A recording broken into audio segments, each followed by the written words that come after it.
Hello friends, welcome part two आ रहा है। आप सब बढ़िया होंगे। अपन ने पिछली क्लास में पढ़ लिया था, ऑस्कल्टेशन एरिया पढ़े थे, हार्ट साउंड पढ़े थे। यहाँ से एक दो एमसीक्यू आ ही जाते हैं अपने, है ना। आज अपना बहुत इंपॉर्टेंट टॉपिक है और बहुत फिजियोलॉजी का। ये मान लो थ्योरेटिकल एग्जाम में ये क्वेश्चन आएगा ही आएगा।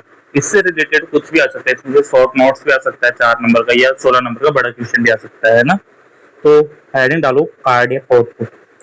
सबसे इंपॉर्टेंट टॉपिक है ये ना, कार्डियक आउटपुट। यदि ये समझ में आ जाएगा तो काफी सारी बीमारियां हैं वो बहुत इजीली आपको समझ में आ जाएंगी। ठीक है, तो समझते हैं। देखो, अपन समझते हैं कार्डियक आउटपुट क्या होता है। ठीक है, सपोज करो ये अपना हार्ट है। ठीक है, ये हार्ट है और ये इसका लेफ्ट वेंट्रिकल है और ये राइट वेंट्रिकल है। अब आपको पता है कि राइट वेंट्रिकल से तो क्या निकलती है, पल्मोनरी आर्टरी निकलती है, जबकि लेफ्ट वेंट्रिकल से आपकी क्या निकलती है, आपके पल्मोनरी वो अरोटा। ठीक है, और ये पल्मोनरी आर्टरी निकलती है।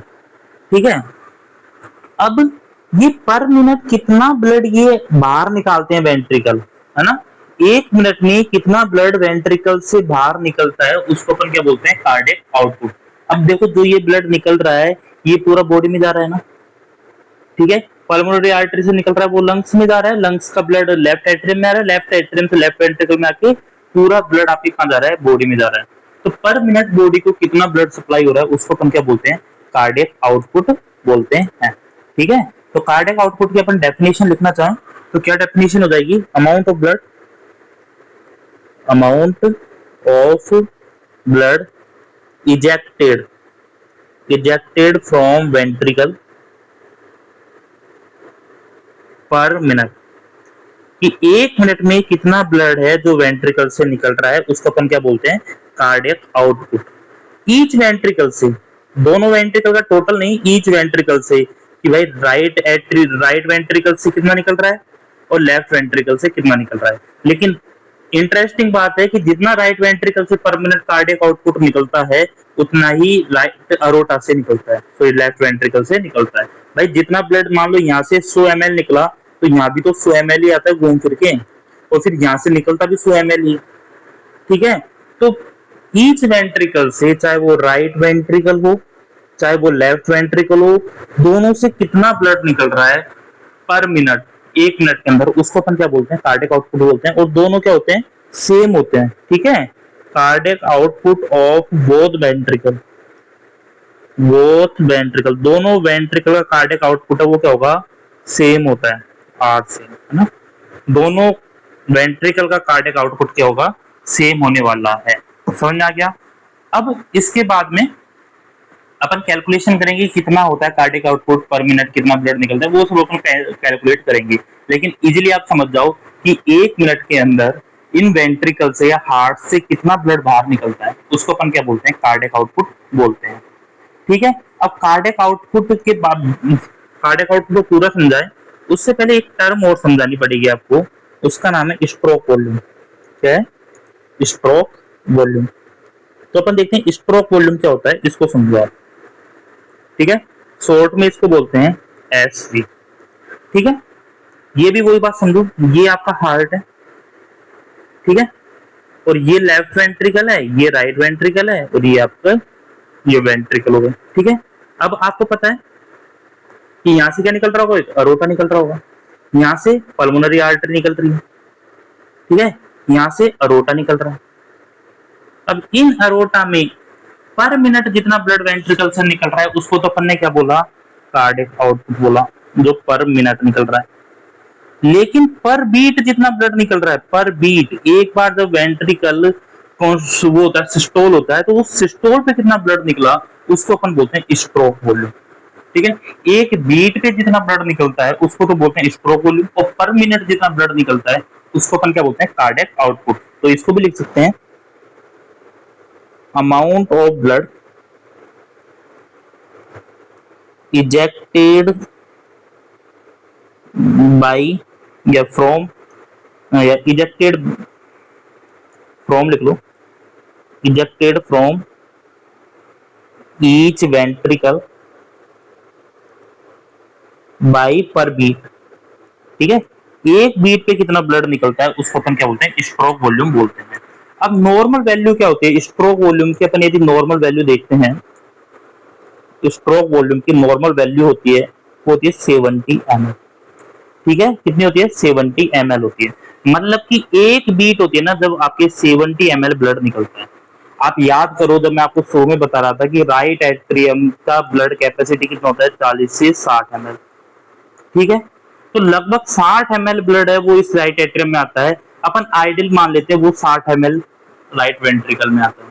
ठीक है, फिर ये पल्मोनरी आर्टरी के थ्रू लेफ्ट एट्रियम में आता है, लेफ्ट एट्रियम से ब्लड लेफ्ट वेंट्रिकल में आता है और फिर ये पूरा ब्लड बाहर निकल जाता है एक बीट में। तो 60 में होता है, 10 पहले का होता है, तो ऑलमोस्ट इक्वल होता है। 70 ml ब्लड है पर बीट आपके वेंट्रिकल से बाहर निकलता है। इसको अपन बोलते हैं स्ट्रोक वॉल्यूम की एक स्ट्रोक में कितनी वॉल्यूम ब्लड का है वो बाहर निकला है। ठीक है, तो अब अपन समझते हैं कार्डियक आउटपुट का जो फॉर्मूला है उसको मैं आपको समझाता हूं कि कार्डियक आउटपुट का फॉर्मूला क्या हुआ। कार्डियक आउटपुट, अब कार्डियक आउटपुट आपने क्या पढ़ा था? पर मिनट कितना ब्लड बाहर निकल रहा है, पर मिनट, है ना? तो कार्डियक आउटपुट का फॉर्मूला हो जाता है कार्डियक आउटपुट पर मिनट कितना ब्लड बाहर निकल रहा है। एक बीट में कितना ब्लड निकल रहा है? Stroke volume. और एक मिनट में कितनी बीट होती है उसको अपन बोलते हैं हार्ट रेट। ठीक है, एक मिनट में कितनी बीट होती है उसको अपन बोलते हैं हार्ट रेट, जितना भी होता है 60 to 100। ठीक है, तो इस तरह अपन देख लेते हैं कि कार्डियक आउटपुट कितना हो जाएगा। स्ट्रोक वॉल्यूम आपकी 70 ml होती है। ठीक है, ये अपन ने पढ़ा है। हार्ट रेट अपन एक आइडियली मान ले तो 72 बीट पर मिनट हार्ट रेट होती है कि एक मिनट में 72 बार बीट करते हैं। तो कार्डियक आउटपुट का फॉर्मूला ये है ना? तो कितना हो जाएगा कार्डियक आउटपुट नॉर्मल आपका? 70 इंटू 72 करोगे तो 5040 हो जाएगा। ठीक है, ये किस में है? ये ml है ना, तो ml मतलब कि 5000। ये अपन इसको ऐसे भी लिख सकते हैं cardiac output equal to 5.04 litre. ठीक है, कि एक मिनट में आपका हार्ट है वो 5 लीटर ब्लड है उसको क्या कर देता है? बाहर निकाल देता है। ठीक है, एक मिनट में आपका हार्ट है वो 5 लीटर ब्लड बाहर निकाल देता है। तो अपन कह सकते हैं कि आपका कार्डियक आउटपुट कितना होता है? 5 लीटर होता है। ये नॉर्मल रेस्ट है। रेस्ट में आप एक्टिविटी नहीं कर रहे इस टाइम, है ना? नॉर्मल रेस्ट कंडीशन में आपका कार्डियक आउटपुट 5 से 6 लीटर होता है। ठीक है, तो ये अपन ने पढ़ा कार्डियक आउटपुट। ठीक है, अब यहीं पे आपको एक टर्म और समझाना चाहता हूं मैं। एक टर्म और इससे रिलेटेड अपन यूज करते हैं, कार्डियक रिजर्व। ठीक है, एक टर्म और बताता हूं मैं आपको, कार्डियक रिजर्व। तो इससे पहले अपन ने पढ़ा कार्डियक आउटपुट। जब भी देखो आपको मैं बताऊं, एक टेस्ट होता है आपके, जब भी आप कार्डियोलॉजी में दिखाने जाओगे तो कहते हैं कि एक बार आप 2D को करा लो, 2D को करा लो, कई लोग कहते हैं 3D को करा लो। तो जब इको कराओ ना तो आप इको की रिपोर्ट में देखो कि एंड में लिखते हैं कार्डियक आउटपुट, है ना? और उस कार्डियक आउटपुट के हिसाब से एक रेशियो निकालते हैं, ईएफ रेशियो। उसको भी अपन आगे देखेंगे, इजेक्शन फ्रैक्शन रेशियो। यदि अपन देखते हैं पर मिनट कितना कार्डियक आउटपुट आ रहा है। ठीक है, यदि इस ईएफ रेशियो में कुछ गड़बड़ी आती है जो अपन आगे जाके पढ़ेंगे, यदि ये कम आता है तो अपन कहते हैं कि इंसान को सीएचएफ है, कंजेस्टिव हार्ट फेलियर है, इंसान का हार्ट फेल हो गया है। मतलब अब हार्ट है वो उतना ब्लड नहीं निकाल रहा जितना निकालना चाहिए उसको, तो वो कंडीशन हार्ट फेलियर की कंडीशन आ जाती है। ठीक है, तो ये बहुत इंपॉर्टेंट होता है। जब भी आप हॉस्पिटल में काम भी करोगे तो आप कार्डियक रेफरेंस देखते हैं, तो वहां पे वो छोटी सी मशीन लाते हैं जिससे इको करते हैं। वहां के जो कार्डियोलॉजिस्ट होते हैं छोटी सी मशीन लाके इको करते हैं और वो कार्डियक आउटपुट निकालते हैं, है ना? तो ये अपन ने देखा कार्डियक आउटपुट बहुत इंपॉर्टेंट है। उसके बाद में एक टर्म और आती है यहाँ पे, कार्डियक रिजर्व। कार्डियक रिजर्व क्या होता है इसको समझो, है ना? कार्डियक रिजर्व क्या होता है? देखो मैंने बताया कि नॉर्मल कार्डियक आउटपुट होता है वो 5 to 6 लीटर होता है। एक इंसान का जो नॉर्मल कार्डियक आउटपुट होता है 5 to 6 लीटर होता है। लेकिन ये कार्डियक आउटपुट है वो नॉर्मल रेस्ट के है, नॉर्मल रेस्ट कंडीशन में है, कि इंसान जब नॉर्मल रेस्ट में बैठा हुआ है और लेटा हुआ है तब है इसका कार्डियक आउटपुट इतना। ये कार्डियक आउटपुट है ना, ये कितना एक्सटेंड कर सकता है? ये कार्डियक आउटपुट आपका 25 लीटर पर मिनट तक ये क्या कर सकता है? एक्सटेंड कर सकता है। ये इतना बढ़ सकता है जब आप एक्सरसाइज कर रहे हो या रनिंग कर रहे हो। जब आप एक्सरसाइज या रनिंग कर रहे हो तो ये 20 से 25 लीटर तक भी हो सकता है कार्डियक आउटपुट, इतना बढ़ सकता है कार्डियक आउटपुट। ठीक है, इसी चीज को अपन क्या बोलते हैं? Cardiac reserve. कि नॉर्मल रेस्ट में आप लिखो, इसको डेफिनेशन में लिख सकते हो, कि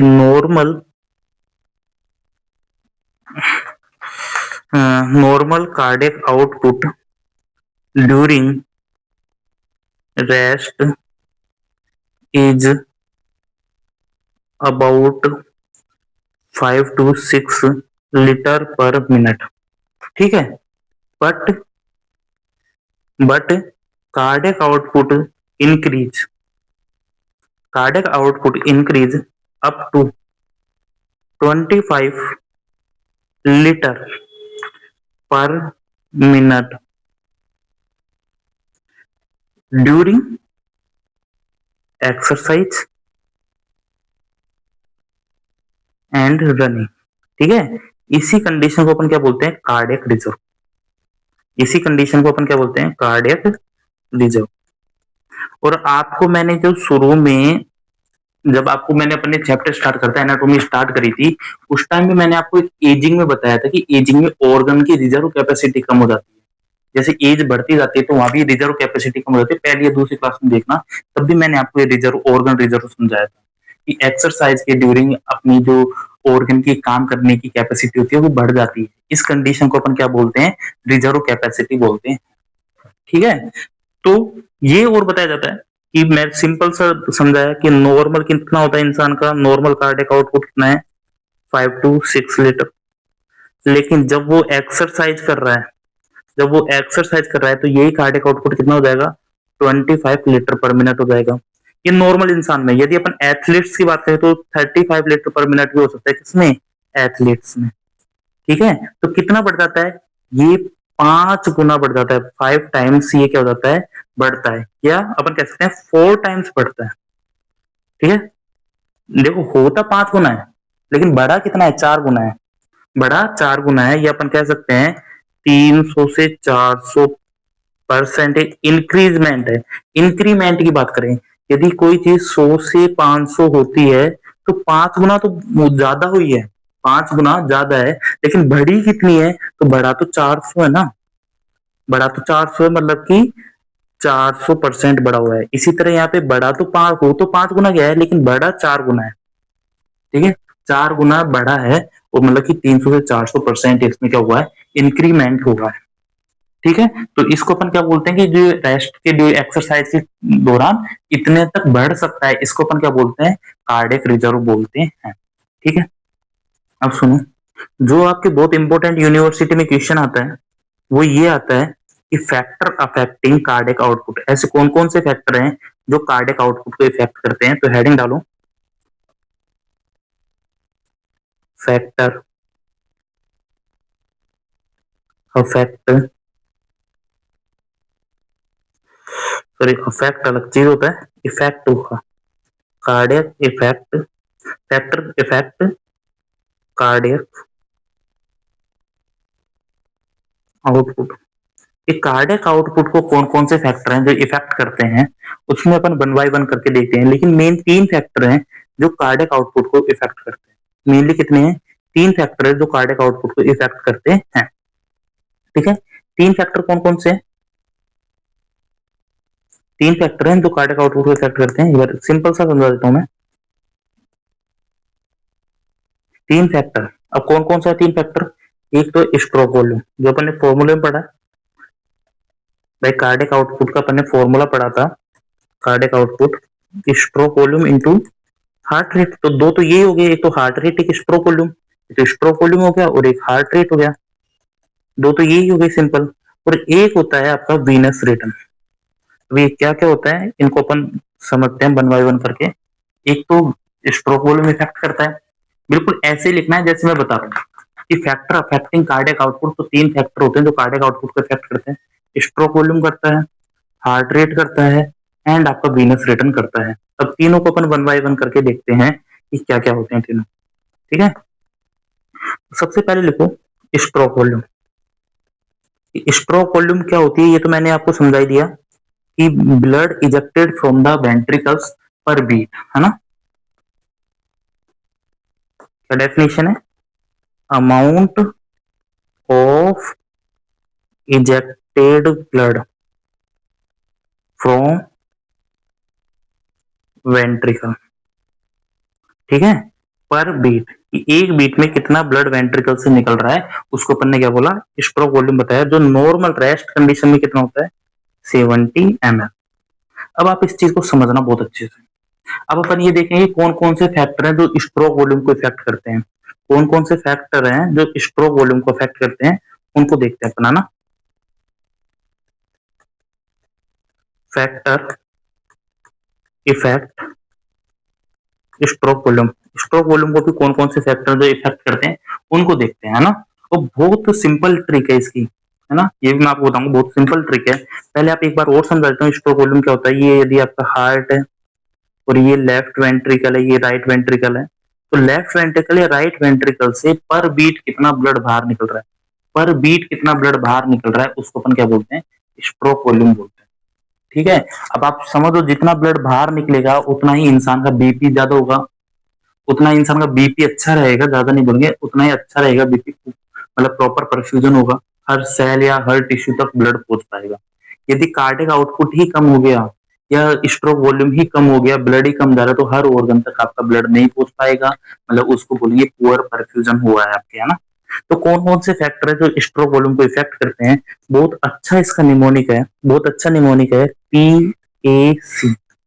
आप जब भी ऑपरेशन कराते हो तो बेहोशी की जांच बोलते हैं, कि बेहोशी की जांच होगी उससे पहले, या उसको अपन बोलते हैं प्री एनेस्थेटिक चेकअप, कि PAC करवा के हो। तो यहाँ पे P मतलब क्या हो जाएगा, प्री लोड, ठीक है, A मतलब हो जाएगा आफ्टर लोड, ठीक है, और C मतलब हो जाएगा मायोकार्डियल, मायोकार्डियल कॉन्ट्रैक्शन, ठीक है। तो ये तीन बातों पे डिपेंड करता है आपका स्ट्रोक वॉल्यूम। जो स्ट्रोक वॉल्यूम है पर बीट कितना ब्लड बाहर निकलेगा, वो तीन बातों पे डिपेंड करता है, PAC, pre load, after load and myocardial contraction, ठीक है। कंडीशन क्या बताना चाह रहा है कि यहाँ से मान लो शुरू में जितना ब्लड आता है, राइट एट्रियम में ब्लड आया, उससे मान लो यहाँ से 100 ml ब्लड आ जाता है आपके, मानो कि 100 ml ब्लड यहाँ पे आया, ठीक है, वो 100 ब्लड आपके लेफ्ट वेंट्रिकल में, सॉरी राइट वेंट्रिकल में, फिर ये पल्मोनरी आर्टरी के थ्रू यहाँ पे भी 100 ml आ गया, ठीक है, फिर लेफ्ट वेंट्रिकल में आपका 100 ml आ गया, और फिर लेफ्ट वेंट्रिकल से निकलेगा वो भी 100 ml ही निकलेगा, ठीक है। आइडियल ये कंडीशन होनी चाहिए, इसमें 10-20 का फर्क आता है वो नॉर्मल है, 10-20 तक का फर्क आ रहा है कि यहाँ पे 100 आया था और यहाँ पे ये आपका 80 हो गया, तो भी कोई दिक्कत नहीं है, ठीक है। लेकिन ज्यादा गड़बड़ी आ जाती है जब दिक्कत होती है। तो प्री लोड क्या होता है, प्री लोड क्या है, अपन एक 1 बाय 1 करके समझते हैं। तो यहाँ पे पहली चीज आई है प्री लोड, ठीक है, क्या है, प्री लोड। तो प्री लोड क्या है, समझना, प्री लोड जो ये ब्लड आया ना 100 ml, उसको बोलते हैं प्री लोड, या जो ये 100 ml ब्लड आया इसको बोल दो, ये अपन बोल सकते हैं जो लेफ्ट वेंट्रिकल में जो एंड डायस्टोलिक वॉल्यूम होती है, एक वॉल्यूम आती है एंड डायस्टोलिक वॉल्यूम, उसको अपन क्या बोलते हैं, प्री लोड बोलते हैं। समझना, इसको बहुत डीप बात है ना। इसको पहले लिख लो आप, volume of blood in ventricle, ventricle में कितना वॉल्यूम है बिफोर सिस्टोल, सिस्टोल से पहले, उसको अपन क्या बोलेंगे, उसको बोलेंगे VEDV, क्या बोलते हैं, BEDV, ठीक है। VEDV का मतलब होता है वेंट्रिकल एंड डायस्टोल वॉल्यूम, ठीक है। अब समझो ये क्या होता है, अब समझो ये क्या चीज है, बहुत टफ चीज है समझना, पर सिंपल वर्डों में समझाने की कोशिश करता हूँ। ये आपका हार्ट है, ठीक है, ये आपके राइट एट्रियम है। अब सपोज करो यहाँ पे 80 ml ब्लड आया है आपका, राइट एट्रियम में 80 ml ब्लड आया है, ठीक है। वो 80 के 80 ml ब्लड आपके कहाँ आ गया, आपके राइट वेंट्रिकल में आ गया। फिर ये आपके पल्मोनरी आर्टरी के थ्रू सारा के सारा ब्लड आपके कहाँ गया, लेफ्ट एट्रियम में आ गया, और ये ब्लड फिर आपके कहाँ गया, लेफ्ट वेंट्रिकल में आ गया 80 ml, है ना। यहाँ पे अरोटा है। अब जैसे ये सिस्टोल करता है, जैसे ये सिस्टोल करता है, इसमें से मान लो 60 ml ब्लड निकल के चले गया, ठीक है, बचा कितना, 20 ml बचा इसके अंदर, ठीक है, तो 60 ml तो क्या हो गया इसका स्ट्रोक वॉल्यूम। यदि मैं यहाँ पे बात करूँ स्ट्रोक वॉल्यूम कितना है, वो तो हो गया 60 ml। बचा कितना ब्लड है, 20 ml बचा है, उसको बोलेंगे एंड सिस्टोल वॉल्यूम की सिस्टोल के बाद में कितना ब्लड बचा है 20 ml। और जो सिस्टोल से पहले कितना ब्लड था 80 ml था, उसको तुम बोलते हैं एंड डायस्टोल वॉल्यूम। वो कितना है 80 ml है। ठीक है, वो क्या है 80 ml है। नॉर्मली कितना होता है, नॉर्मली मैं आपको बताना चाहूँ ये कंडीशन यदि प्रैक्टिकली, तो ये तो मैंने आपको समझाने के लिए बताएंगे डेटा है ना। अब आइडियली कितना होता है एग्जैक्टली वो मैं आपको बताता हूँ, कितना कितना अमाउंट होता है। ये आपका हार्ट है, ठीक है, समझने की कोशिश करना, सब समझ में आएगा। यहाँ से नॉर्मली एक बीट पे जो ब्लड आता है वो होता है 120 ml। कितना होता है 120 ml पर बीट यहाँ पे आपको ब्लड आता है। ठीक है, अब वो वेंट्रिकल के थ्रू, सॉरी एबी वाल्व के थ्रू, जो इधर ट्राइकस्पिड वाल्व होता है उसके थ्रू यहाँ पे 120 ml आता है। फिर ये पल्मोनरी आर्टरी के थ्रू लेफ्ट एट्रियम में भी 120 ml आता है, और ये लेफ्ट वेंट्रिकल में भी कितना आता है 120 ml आता है। फिर ये यहाँ पे अरोटा होता है, अरोटा के थ्रू ये निकलता है। ठीक है, अब पर मिनट आपको मैंने बताया था कि पर मिनट कितना ब्लड बाहर निकलता है, पर मिनट आपका 70 ml ब्लड है वो बाहर निकलता है, पर बीट, सॉरी पर बीट 70 ml ब्लड है वो बाहर निकलता है। ठीक है, अंदर कितना बचा 70 ml निकल गया, 120 ml था तो अंदर 50 ml बचा। ठीक है, तो ये 50 ml ब्लड है, इसको तो अपन क्या बोलते हैं एंड सिस्टोल वॉल्यूम। 70 ml निकला है, इसको बोलेंगे स्ट्रोक वॉल्यूम। ठीक है, और अंदर जो जितना ब्लड जो सिस्टोल से पहले था उसको क्या बोलते हैं अपन एंड डायस्टोलिक वॉल्यूम। अब कई बुक इसको वेंट्रिकल एंड डायस्टोलिक वॉल्यूम बोल देती है, या वेंट्रिकल एंड सिस्टोल वॉल्यूम बोल देती है, तो कुछ भी बोल सकती है ना। तो ये आपको मैंने समझाया कि वीईडीवी कि कितना ब्लड है जो, ये तो मैंने बताया वीईडीवी क्या है, volume of blood in ventricle before systole. जब सिस्टोल होके सारा ब्लड निकला था उससे पहले कितना ब्लड था, सिस्टोल से पहले आपके वेंट्रिकल में 120 ml ब्लड था ना, तो उसी को अपन क्या बोलते हैं वेंट्रिकल एंड डायस्टोलिक वॉल्यूम। ठीक है, अब ज्यादातर कंडीशंस में क्या होता है, प्रीलोड क्या होता है ये समझो। इसको तो वेंट्रिकल एंड सिस्टोल वॉल्यूम तो ये होता है, प्रीलोड क्या होता है इसको भी समझो। ठीक है, प्रीलोड को मैं बताता हूँ क्या होता है। अमाउंट ऑफ ब्लड,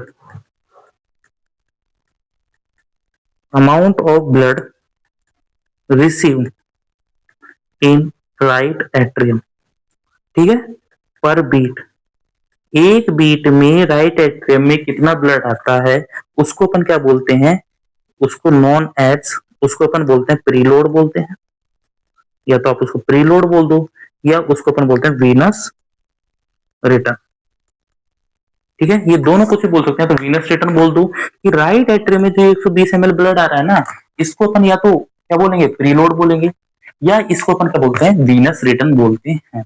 और नॉर्मल कंडीशंस में ये बात पॉइंट करके लिख लेना, नॉर्मल कंडीशंस में जो वीनस रिटर्न होता है वो इक्वल, ऑलमोस्ट इक्वल होता है किसके एंड डायस्टोलिक वॉल्यूम के। ठीक है, तो अपन ये कहते हैं कि जितना ज्यादा एंड डायस्टोलिक वॉल्यूम है, कई बार उसको प्रीलोड बोल देते हैं, या कितना ब्लड आपका पूरे हार्ट में पर बीट आ रहा है उसको अपन क्या बोलते हैं प्रीलोड बोलते हैं। तो प्रीलोड वो कैसे ही बोल सकते हो, जो ये 120 ml जो आ रहा है ना हार्ट में ब्लड आ रहा है, इसको अपन प्रीलोड बोल देंगे। कि सिस्टोल से पहले कितना ब्लड हार्ट के अंदर रहता है वो क्या है प्रीलोड कहलाता है। अब स्ट्रोक वॉल्यूम इससे कैसे इफेक्ट होता है, यदि इंसान का जो स्ट्रोक वॉल्यूम होता है, स्ट्रोक वॉल्यूम है वो डिपेंड करता है प्रीलोड पे। ठीक है, जितना ज्यादा प्रीलोड होगा, जितना ज्यादा ब्लड, मान लो यहाँ पे 120 ml आ रहा है तो आपका 70 ml निकल रहा है, यदि इसकी जगह 200 ml ब्लड आएगा तो ये भी कोई 150 ml तक हो जाएगा ना। यदि जितना ज्यादा आपका स्ट्रोक वॉल्यूम, सॉरी प्रीलोड आ रहा है, जितना ज्यादा प्रीलोड आ रहा है, तो भाई जैसे 200 ml यहाँ पे प्रीलोड आया तो एंड डायस्टोलिक वॉल्यूम है ये भी तो कोई 200 ml हो गया। अब 200 ml में जब बीट होगा तो यहाँ 70 की जगह ज्यादा निकलेगा फिर। तो यदि प्रीलोड ज्यादा होता है, इसको अपन ऐसे लिख सकते हैं, यदि प्रीलोड ज्यादा है तो इंसान का वेंट्रिकल एंड डायस्टोलिक वॉल्यूम भी ज्यादा होगा। यदि ये ज्यादा होगा तो स्ट्रोक वॉल्यूम भी ज्यादा होगा, और स्ट्रोक वॉल्यूम ज्यादा होगा तो आपका कार्डियक आउटपुट भी क्या होगा ज्यादा होगा। तो ये अपन लिख सकते हैं। ठीक है, तो प्रीलोड क्या होता है पहले तो ये समझ लो कि पर बीट कितना ब्लड हार्ट के अंदर आ रहा है, उसको प्रीलोड बोलते हैं। ठीक है, उसके बाद मैंने बताया था कि एंड डायस्टोलिक वॉल्यूम और प्रीलोड ऑलमोस्ट क्या होते हैं, सेम होते हैं। अब किसी का एंड डायस्टोलिक वॉल्यूम ज्यादा होगा, कब होगा, तो प्रीलोड ज्यादा होगा। प्रीलोड ज्यादा है मतलब कि उसमें से निकलने वाला जो स्ट्रोक वॉल्यूम है वो भी क्या होगा, ज्यादा रहेगा। ठीक है, नेक्स्ट पॉइंट, तो पहला तो अपन ने देख लिया प्रीलोड। ठीक है, नेक्स्ट अपन देखते हैं आफ्टर लोड। तो आफ्टर लोड को समझोगे, आफ्टर लोड क्या होता है? आफ्टर लोड, इसको समझो क्या होता है, ये बहुत इंपॉर्टेंट है।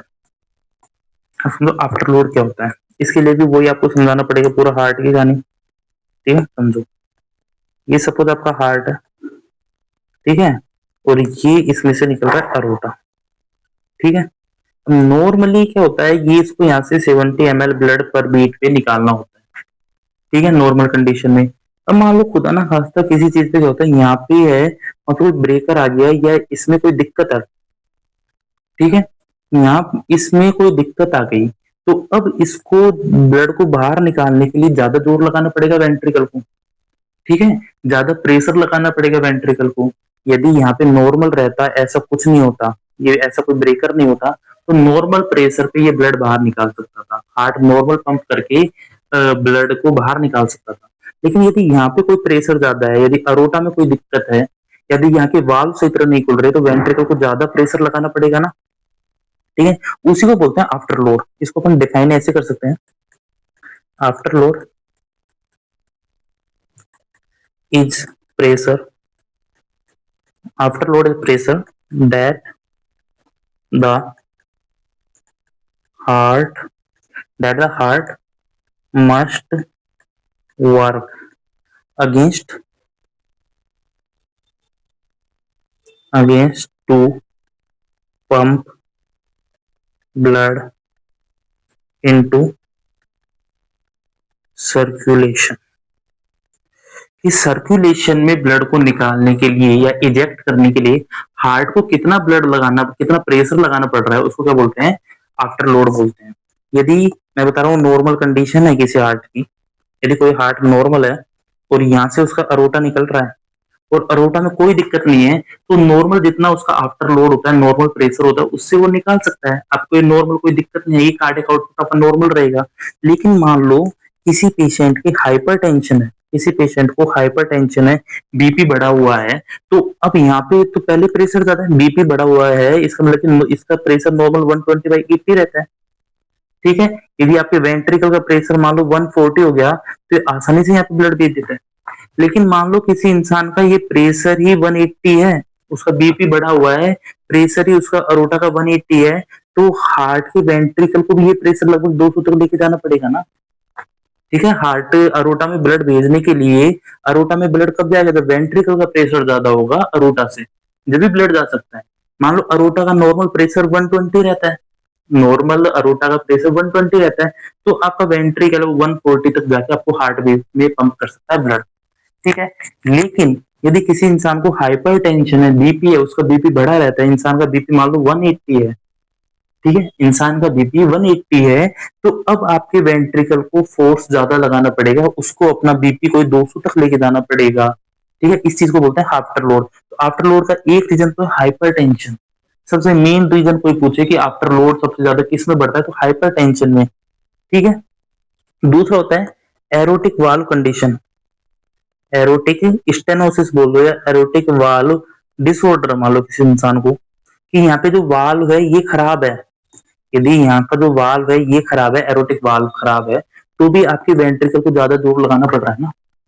यदि एरोटिक वाल्व खराब है, नॉर्मल एरोटिक वाल्व रहता तो तुरंत झटका दिया, पूरा ब्लड इसमें आ गया। लेकिन वाल्व ही यदि खराब है, वाल्व काम नहीं कर रहा, तो उस कंडीशन में आप समझ सकते हो इस वेंट्रिकल को ज्यादा जोर लगाना पड़ेगा। तो वेंट्रिकल जब ज्यादा जोर में लगेगा तभी आपका ब्लड है वो बाहर निकलेगा। तो एरोटिक वाल्व भी इस चीज को डिपेंड करता है। थर्ड पॉइंट क्या हो जाएगा, थर्ड पॉइंट हो जाता है आपका वेस्कुलर रेजिस्टेंस। ये भी एक बीमारी होती है वेस्कुलर रेजिस्टेंस की, ये आपको अभी समझ में नहीं आएगी कि वेस्कुलर भी रेजिस्ट करती है। वेस्कुलर रेजिस्ट कैसे करती है कि मान लो आपका ब्लड एकदम में गया, आपकी आर्टरी में थोड़ा इलास्टिसिटी है, इलास्टिसिटी के साथ क्या हुआ, आर्टरी में इलास्टिसिटी है, तो वो उसने सारा ब्लड ले लिया और आगे करा है। लेकिन कई बार बीमारी हो जाती है जिसको अपन आगे जाके एथेरोस्क्लेरोसिस बोलेंगे, उसमें आपने एकदम में ब्लड दे दिया तो आर्टरी फूलेगी ही नहीं।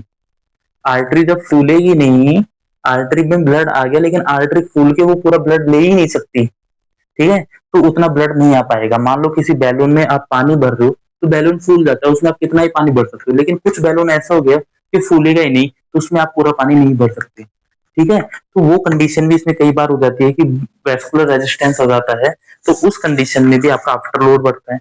और एक और रीजन होता है, आप इसको याद करो, ब्लड विस्कोसिटी। यदि आपका खून गाढ़ा हो जाता है, यदि आपका खून गाढ़ा हो गया, मान लो कि आपका पीटीआईएनआर आपने कराया और बहुत कम आया, उसका पीटीआईएनआर पॉइंटों में आ गया, 0 पॉइंट समथिंग ही आया, तो उस कंडीशन में भी क्या हो जाता है कि आपका बीपी कम हो जाता है। जब इसको खून गाढ़ा होगा तो वो बहेगा भी धीरे धीरे, तो जब बहेगा धीरे धीरे तो बीपी कम हो जाता है, तो उस कंडीशन में भी आपका आफ्टर लोड क्या हो जाता है, बढ़ जाता है। तो ये 4 कंडीशन होते हैं जिनमें आफ्टर लोड बढ़ जाता है। अब सपोज करो किसी इंसान का आफ्टर लोड बढ़ गया। आफ्टर लोड क्या है कि वेंट्रिकल को, ब्लड को निकालने में कितना दिक्कत हो रही है, कितना प्रेशर बढ़ाना पड़ रहा है वेंट्रिकल को ब्लड निकालने के लिए। अब आफ्टर लोड बढ़ गया है तो उसका स्ट्रोक वॉल्यूम तो कम होगा ना, और स्ट्रोक वॉल्यूम कम होगा तो उसका कार्डियक आउटपुट भी क्या होगा, कम होगा, ठीक है। तो इस चीज को अपन क्या बोलते हैं, आफ्टर लोड बोलते हैं। आफ्टर लोड कम होना चाहिए, प्री लोड ज्यादा होना चाहिए कार्डियक आउटपुट को बढ़ाने के लिए, ठीक है। इतनी बात समझ में आई। एक तीसरा पॉइंट और आ गया अपना पीएसी, है ना। तो थर्ड पॉइंट आता है आपका मायोकार्डियल कॉन्ट्रैक्शन।